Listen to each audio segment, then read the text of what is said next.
Hello mga paps, good morning, welcome back to my YouTube channel, Richard Vlog TV. Kung bago ka pa lang sa aking YouTube channel, mag-subscribe, like, and share at pindutin nyo na rin ang notification bell para isa ka rin sa mga updated na gagawin kong video. So merong nag-request sa atin ngayon mga paps kung paano daw mag-connect sa naka-auxiliary connection. So yan ngayon ang ating gagawin, no, na sa aux tayo kukonect ng ating sub-out at magkahiwalay yung mid-high natin. So sa min-out tayo kukuha ng mid-high. Sa auxiliary tayo kukuha ng low or bass sa ating mixer. So yan ngayon ang ating gagawing connection. So yan ang ating isi-set up ngayon mga paps. So sa nag-request kung mapanood mo tong video na to, ito na ang gagawin nating connection ngayon. So kaya station lang mga paps at mag-start na tayo sa ating mga connection na naka-auxiliary out sa ating low or subwoofer. So ano pang hinihintay natin mga paps? So umpisahan na natin ang pag-connect ng ating auxiliary out mga paps. So let's start mga paps.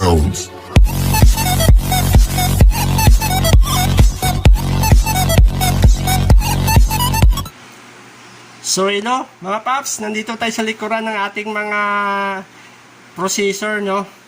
So i-connect na natin yung request ni sir. So ito na. Nandito tayo ngayon sa ating likuran ng ating mixer. So dito tayo mag-uumpisa. So mula min out ng ating mixer. So ito yung channel 1 nito dito tayo sa out sa in ng ating equalizer. So yung channel 2 naman ang dulo niyan ay sa channel 2 din ng ating equalizer. In naman tayo dito. Yan. So ito lang yung gagamitin ko sa ating mid-high. Yung equalizer lang ang i-connect ko sa ating mid-high. So ito yung DXB natin at crossover. Ito yung gagamitin ko sa ating pang-low or pang-bass, no? So dito tayo, ito yung i-connect ko sa auxiliary. So bali yung mid-high natin naka EQ lang ang kanyang processor. Itong DXB at crossover, ito yung low natin na naka-auxiliary. So ngayon, pupunta tayo sa ating mixer. Ayan, no? Hanapin natin yung auxiliary 1 dito. So ayan. Yan yung auxiliary 1. So dito tayo ngayon. So mag-out tayo dito. Out. Yan. Tapos gagamit lang tayo ng ito. So gagamit tayo ng splitter. Ayan, para naka-stereo mode lang tayo, para dalawang koneksyon, no? Left and right, para naka-stereo mode. So ngayon, yung dolo nito, dito tayo, mag-i-in tayo dito sa ating DXB. Ayan, DXB. Tapos yung isang dulo niyan, dito din tayo sa channel 2 ng DXB. Yan. So mula mixer, auxiliary out, in tayo papunta sa ating DXB. So ngayon, dahil ito yung gagamitin natin na subwoofer, ang DXB saka crossover, so punta tayo dito sa sub-out ng ating DXB. So nakamono po to. At yan, mag-out tayo dito sa ating sub-out sa DXB. Yun. Tapos gumamit din ako ng splitter dito para makuha natin ang left and right para naka-stereo mode. So mula sub out ng ating DXB, papunta tayo sa ating crossover. So mag-i-in tayo sa ating crossover sa channel 1. Tapos sa channel 2 naman, in din. Yun. Ngayon, dahil naka-aux tayo dito sa DXB at crossover at naka mid-high tayo sa ating equalizer. So magkahiwalay sila, no? So ngayon, punta na tayo sa ating mga power arm. So ito ang ating Sonora CE50. Ito yung gagamitin nating pang low, no? So ayan, nakakonect na yung ating XLR connection. So yung channel 1 niyan, dulo niyan ay papunta sa ating channel 1 ng ating crossover. So dito sa sub out. Yun. Ang channel 2 naman ay dito rin sa channel 2 ng crossover sub out. Yun. Ayun. So ngayon, ito yung ating mid-high. So ayan, nakakonect na rin yung 1 and 2, channel 1, channel 2. So yung channel 1 yan ay pupunta tayo sa ating equalizer, dahil ito lang yung mid-high natin, no? Yung processor ng mid-high natin, naka-EQ lang tayo, mga paps. So yung channel 2 yan ay dito sa channel 2 din ng ating equalizer. So dahil ito lang yung gamit natin sa mid-high, yung processor natin na equalizer, at ito yung sa DX sa auxiliary natin out, yung DXB saka crossover. So ito yung nakakunik tayo sa ating auxiliary out. So ayun. So okay na yung ating connection. So kompleto na, no? So ngayon, pupunta na tayo sa harap, mga paps, para hanapin na mag-ready to sound check na tayo, mga paps. So ito na. So ito yung ating pang-low, yung CE50, at ito yung ating mid-high. Yun. Tapos ito yung ating mixer, no? So ito yung ating audio. Ito tayo kukuha ng audio. Tapos ito yung ating auxiliary 1. So dito tayo nag-connect ng ating sub out, no? Sa auxiliary 1. Ito, auxiliary. So magkahiwala yung out ng ating mid-high saka sub out. So ayun, mag-i-start na tayo, mag-on na tayo, mga paps. So ayan, i-on na rin natin tong ating conditioner na Kevlar, no? Yun, naka-power controller. Yun, naka-on na. Tapos on na rin tayo sa ating mid-high, saka sa ating pang-low na naka-auxiliary. Yun. At sa ating mixer, mag-on na rin tayo. Ayun, naka-on na. So ayun. So dito na tayo pipihit sa ating crossover. Kasi ito yung ating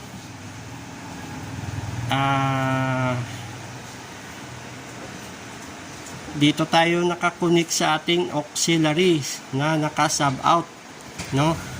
So on na rin natin to. Yun. So ready na. At tayo'y dito na rin sa ating mixer, sa main control, volume. Yun. So okay. So mag-play music na tayo, mga paps.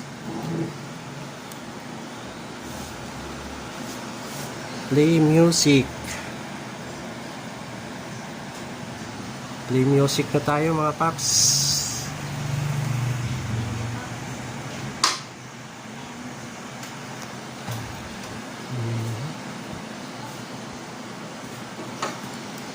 Ayun, naka-play na tayo. At buvolume tayo sa ating, unahin natin ang ating mid-high.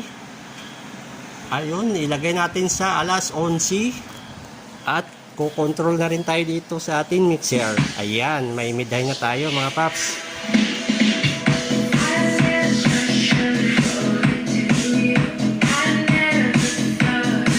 Ayan. Ito yung mid-high natin mga paps, yung ating column na D6 na apatan. At ito yung ating halimaw box na loaded ng Kiki Audio na 1.8 watts. Ito yung ating gagawing subwoofer. Yun.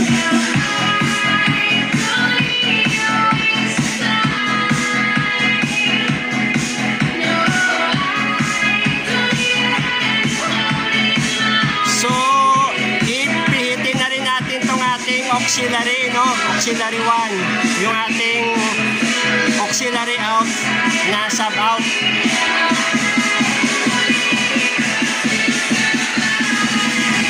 So, ilagay natin sa alas 11 mga paps ang ating sub out. Yan. Alas 11. So, ngayon, dahil naka-aux tayo, ayan. So, ito, naka-volume na yung aux 1 niya. So, dito tayo magko-control ng ating volume.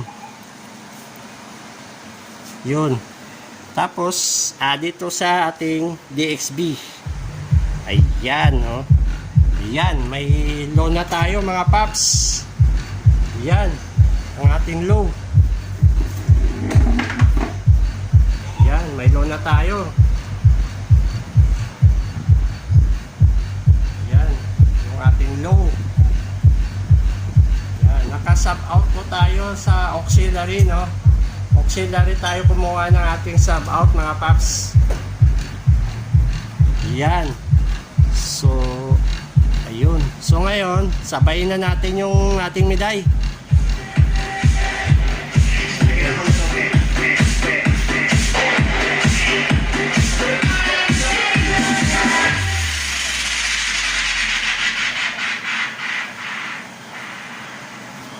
So, next music tayo mga paps.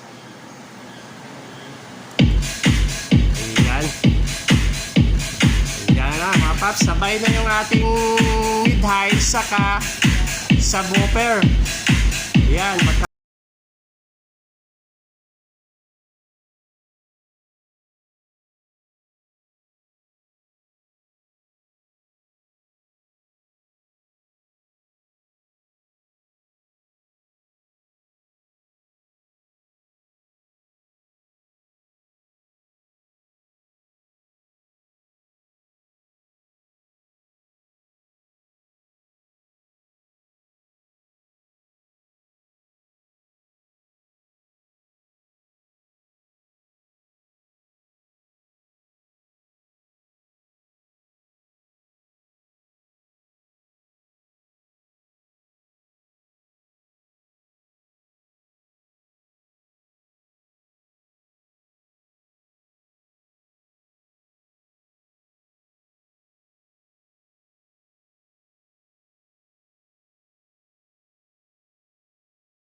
This is disappointing.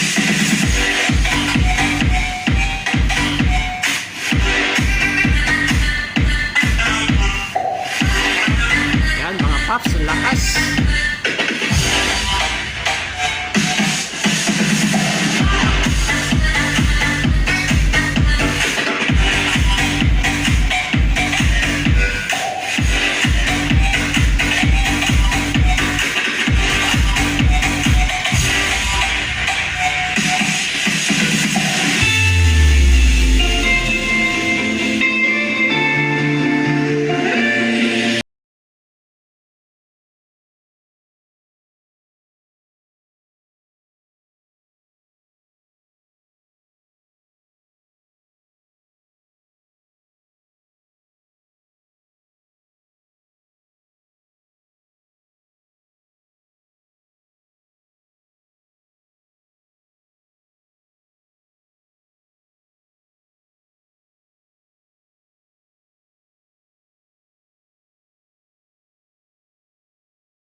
Talagang swabe talaga kapag naka-auxiliary out tayo, no? So, ang ganda talaga.